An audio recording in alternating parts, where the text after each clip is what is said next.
Here, objective for this video is to be able to identify and construct equivalent fractions, including simplifying fractions. Okay, so let's say we wanted to represent the same amount, the same fraction, but in a little bit different way. And just to show you what equivalent fractions are, again, you can write a definition for this, and I want you to write your own definition for this, but I'll show you what it means, and then you put it into your own words. If I have a pizza and I divide it into fourths, or I divide it into halves, or even if I divide it into eighths, okay? If I have 4/8, that's the same, represents the same amount of pizza as 2/4, and that represents the same amount of pizza as 1/2. These are all equivalent fractions. They all represent the same amount, and this is obviously the simplest form because you cannot get it any a numerator and a denominator less than that have it represent still the same amount. So that's basically equivalent fractions, and this would be the simplest form. Again, please write your own definition for those. Okay? Now, I'll show you a few ways to simplify fractions. It's probably a review for some of you, but that's okay. If you have the fraction 12/30, one way, if you know your multiplication tables very well, and it's not such a difficult problem, sometimes you can automatically see the greatest common factor for these two numbers. So I think that some of us can see that the greatest common factor for 12 and 30, the factor that they both share in common, and the largest factor they share in common is 6. So if we just divide, okay, the top and the bottom by 6,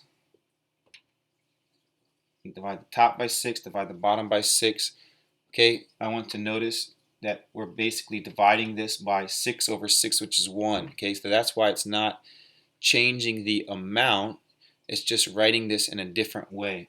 12 divided by 6 is 2. 30 divided by 6 is 5. So the equivalent fraction and the simplest fraction, simplified fraction, is 2/5. Okay, let's say I didn't see that right away. I saw 12/30, and all I knew was they're both even numbers, so I wanted to divide it by 2.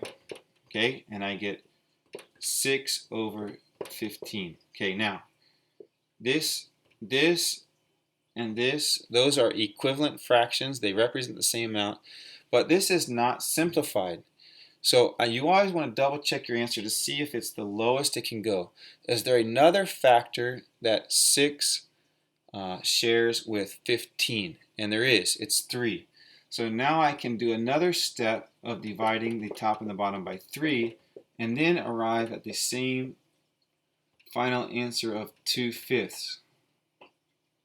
Okay, so I just show you that because sometimes people don't see the greatest if they do it this way, sometimes people don't see the greatest common factor right away. And so when you think it's the most, if you're asked to simplify, and usually it means simplify as small as you can get it, you want to always double check your answer and check to make sure, is there another factor that both these share that I can divide the top and the bottom by? Alright, so 12/30 is an equivalent fraction to 6/15. It's an equivalent fraction to 2/5. If I needed one more equivalent fraction, not necessarily the simplest, but just another one, I could multiply the top and the bottom here by 3, and I could get 6/15. Oops, we already did that. What if I multiply the top and the bottom, what if I multiply the top and the bottom by 4, and I get 8/20? I can do that, right? That's would give me another equivalent fraction. Okay, all means the same thing. As long as you multiply the top and the bottom by the same number, you will get another equivalent fraction. Okay, now I want to show you, I'm not even going to show you the factor tree again because that's just a way to get the greatest common factor, but I do want to show you this doing the cake method. If I take the numbers 72 and 84 and I do the cake method to factor this, so I take out a 2 and I'm left with 36 and 42, and I take out another 2 and I'm left with 18 and 21, and I take out a what? A 3, and I'm left with 6 and 7. Okay, now you'll notice I took out a 2, so that was in common. I took out another 2, I took out a 3. This would be the greatest common factor, okay? But what I want to find is a simplified fraction of 72 over 84. Well, look what I've just done. I essentially I divided 72 and 84 by 2. I divided these by 2. I divided this by 2. So essentially, I divided 84 by 2 times 2 is 4. 4 times 3 is 12. I essentially divided 84 by 12 to get to here. And I divided 72 by 12 to get to here.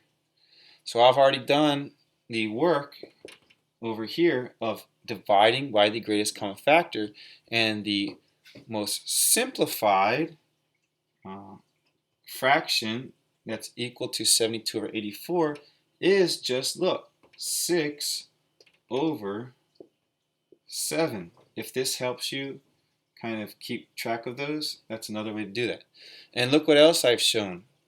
72 over 84 is an equivalent fraction to 36 over 42, and that's also an equivalent fraction to 18 over 21, and that's also an equivalent fraction to 6 over 7. So I've shown 3 other equivalent fractions to my original one, as well as I've eventually gotten to my reduced or fraction in the simplest form.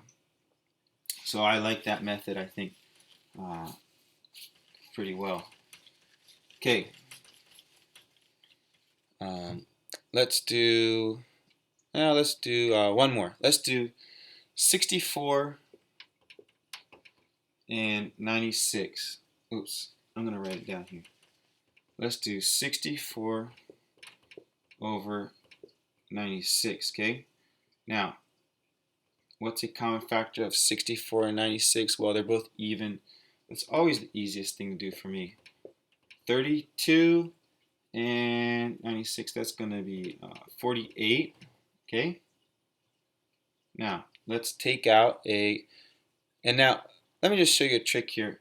I could take out a 2, or if I saw, whoa, 32 and 48, oh, I know that's a 4. I could also just take out a 4 if I'm not trying to find the prime factorization. So, just for fun, let's take out a 4. I know it's not a prime number, but it will make this faster if all I need is a simplest form.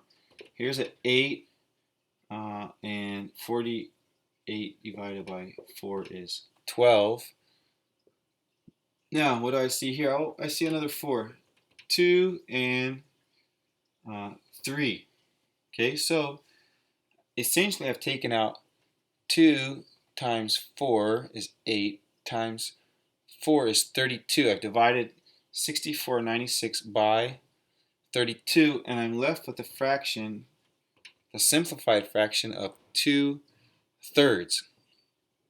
That's a very simple way to do that. Just as one side note, and I'll let you go. You could also do this way. You could also just divide the top and the bottom by 2, and you could get 32 and 48, and then you could divide the top and the bottom by 4 if you saw that. Okay, you can do it on horizontally too, I guess, if you wanted to call it that. But I think this is a very neat and easy method for finding the, in this case, simplifying or equivalent fractions. And again, that's the wonderful thing about the cake method is You can simplify fractions this way. You can find the greatest common factor this way. You can do prime factorization this way if you were to keep all these prime. And in the future, we'll see how you can also use this method to find the least common multiple. All right, please write your summary for this lesson, and thank you for watching. Have a good day.